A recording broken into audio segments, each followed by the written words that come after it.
नमस्कार दोस्तों, स्वागत है आप सभी का हमारे YouTube channel education with Surendra में। दोस्तों, आज का जो वीडियो है वो आपने थंबनेल पर देख लिया होगा किस विषय के बारे में है। जी हाँ, आज जो रेलवे एनटीपीसी का एग्ज़ाम हुआ है उसमें कौन कौन से प्रश्न पूछे गए हैं उसके बारे में। तो चलिए दोस्तों, चलते हैं हम वीडियो की ओर। आज जो पहला प्रश्न पूछा गया है वो पूछा गया है आपसे असहयोग आंदोलन के बारे में।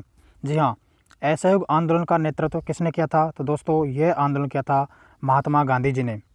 महात्मा गांधी जी ने इस आंदोलन की शुरुआत 1 अगस्त 1920 को की थी और इस आंदोलन का नाम जो था वो असहयोग आंदोलन था।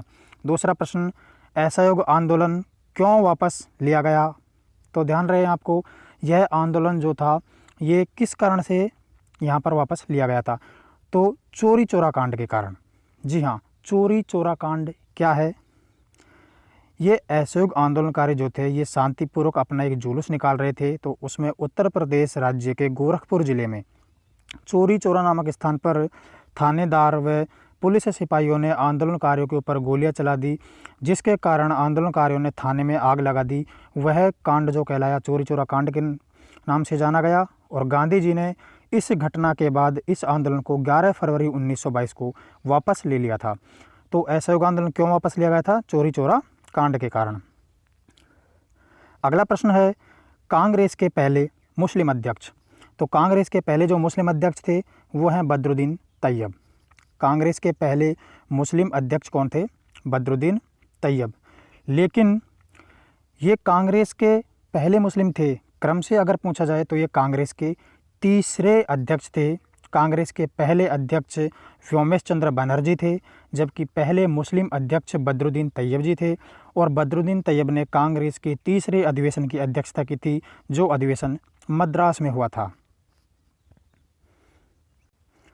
दोस्तों, ये वीडियो मैं बाहर से बना रहा हूँ तो इसमें आवाज़ थोड़ी आपको ऐसी प्रॉब्लम आ सकती है आवाज़ में, तो आवाज़ को थोड़ा इग्नोर करिएगा। बाकी आवाज़ कैसी हो आप कमेंट बॉक्स में बता भी देना। अगला प्रश्न है, रोलेट एक्ट कब बनाया गया? 1919 में। तो रोलेट एक्ट कब बनाया गया था? 1919 में इस एक्ट को बनाया गया था। नेक्स्ट क्वेश्चन, दूसरे विश्व युद्ध के बाद महिलाओं व बच्चों के लिए कौन सा संगठन बनाया गया? तो इसका सही जवाब है यूनिसेफ। जी हाँ, UNICEF, UNICEF, united nation international children emergency fund. हाँ, united nation international children emergency fund UNICEF जो है वो बनाया गया था दूसरे विश्व युद्ध के बाद महिलाओं व बच्चों के लिए। एक प्रश्न कंप्यूटर में आपसे इनपुट डिवाइसेज के बारे में पूछा गया था, तो आप ये ध्यान रख लेना इनपुट डिवाइसेज कौन कौन सी है। तो जैसे मैं कुछ डिवाइसेज आपको बता देता हूँ। जैसे आप पहले ध्यान रखना इनपुट डिवाइस कौन सी होती है और आउटपुट डिवाइस कौन सी होती है। जिस डिवाइस के माध्यम से यूजर कंप्यूटर को, सिस्टम को सूचना देता है या उसको इनपुट देता है वो इनपुट डिवाइस होती है। और जो हमें बदले में प्रत्युत्तर मिलता है, यूजर को जो मिलता है वो आउटपुट होता है। तो इनपुट डिवाइस में जैसे आपका कीबोर्ड हो गया, एक आपका कीबोर्ड हो गया, एक आपका माउस हो गया, लाइट पेन भी इनपुट डिवाइस में है, और बहुत सारे जैसे माइक्रोफोन हो गया। तो ये आपके कुछ इनपुट डिवाइसेज हैं। स्कैनर आपका एक इनपुट डिवाइस है। तो ध्यान रहे इनपुट डिवाइस और आउटपुट डिवाइस आप थोड़ा अच्छे से पढ़ लेना यहाँ पर।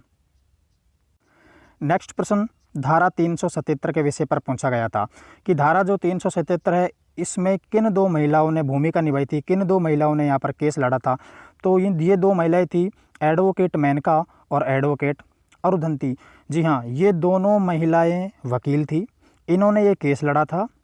और धारा जो 377 है ये किससे संबंधित है? तो ये भी आपसे पूछा जा सकता है अगले पेपर में। तो ध्यान रखना धारा 377 जो है वो समलैंगिकता से संबंधित है। Next question, PM Awas Yojana का पहले नाम क्या था? PM आवास योजना का नाम पूर्व में क्या था? तो इसका पहले नाम था इंदिरा आवास योजना। एक प्रश्न आपसे केमिस्ट्री विषय के बारे में पूछा गया था। तो केमिस्ट्री में जो प्रश्न पूछा गया था वो एलिमेंट से था, तत्वों से था। तो आप यहाँ तत्व वगैरह पढ़ते रहना। वो कंफर्म नहीं है कौन सा तत्व था, लेकिन तत्वों के बारे में यहाँ से एक प्रश्न पूछा गया था। अगला प्रश्न, पंचायती राज दिवस कब मनाया जाता है? तो ध्यान रहे प्रतिवर्ष 24 अप्रैल को प्रतिवर्ष 24 अप्रैल को पंचायती राज दिवस जो है वो मनाया जाता है। अगला प्रश्न, त्रिस्तरीय नाभिकीय संलयन का जनक भारत में कौन है? जी हाँ, भारत में पूछा गया है कि त्रिस्तरीय नाभिकीय संलयन का जनक भारत में कौन है? तो होमी जहांगीर भाभा। कौन था? होमी जहांगीर भाभा। और एक प्रश्न आपसे यहाँ पूछा गया था विक्रम साराभाई से संबंधित। तो जितने भी वैज्ञानिक हैं उन वैज्ञानिकों को आप एक बार अच्छे से पढ़ लेना, क्योंकि यहाँ पर साइंस में जो प्रश्न पूछे जा रहे हैं वो तत्वों से और ये वैज्ञानिकों से संबंधित पूछे जा रहे हैं, और सब्जेक्ट में ज़्यादा प्रश्न आ रहे हैं वो लगभग यहाँ पर हिस्ट्री विषय से, इतिहास विषय से, जो भारत का इतिहास है उससे ज़्यादा पूछे जा रहे हैं। और भारतीय इतिहास में भी जो सबसे ज़्यादा महत्वपूर्ण प्रश्न बनते हैं वो आधुनिक भारत के इतिहास से बनते हैं। और एक यहाँ पर हमारे पास जो लास्ट प्रश्न अवेलेबल हुआ है वो था हिंदी दिवस कब मनाया जाता है? तो ध्यान रहे, हिंदी दिवस प्रतिवर्ष 14 दिसंबर को मनाया जाता है। दोस्तों, तो आपकी तैयारी कैसी है ये आप आज के प्रश्नों से देखकर पता इसका लगा सकते हो कि आप किस लेवल पर चल रहे हो। और घबराना आपको बिल्कुल नहीं है, इन पेपरों को देखकर आप अपनी तैयारी अपने हिसाब से, और ये जो एग्ज़ाम के लेवल और पैटर्न आ रहा है उसके आधार पर थोड़ा उसमें चेंजेज कर दीजिए। वर्तमान में मैं आपको एक बात बता देता हूँ कि जो आप पढ़ रहे हैं वही पढ़ते रहें। अब आपके एग्ज़ाम नज़दीक आ गए, या किसी के तो 10-5 दिन में होंगे या नेक्स्ट फेज़ में होंगे, तो आपको नया कुछ भी नहीं पढ़ना है, नया कुछ नहीं पढ़ना है। जो आपने अब तक पढ़ा है सिर्फ उसका रिवीजन करें।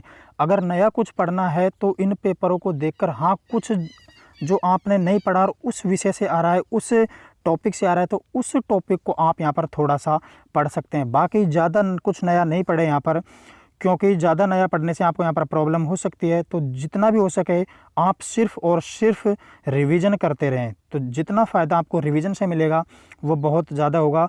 और दोस्तों, मैं आपके लिए नया वीडियो लेकर आऊँगा, और बहुत ही जल्द आपको ये जो सब्जेक्ट है, विषय के बारे में यहाँ से मैं आपको वीडियो डाल दूँगा। तो अगर आपको ये वीडियो अच्छा लगा तो प्लीज़ हमारे इस चैनल को यहाँ पर आप सब्सक्राइब कर लीजिए और वीडियो को लाइक एंड शेयर ज़रूर कर दीजिए। धन्यवाद दोस्तों।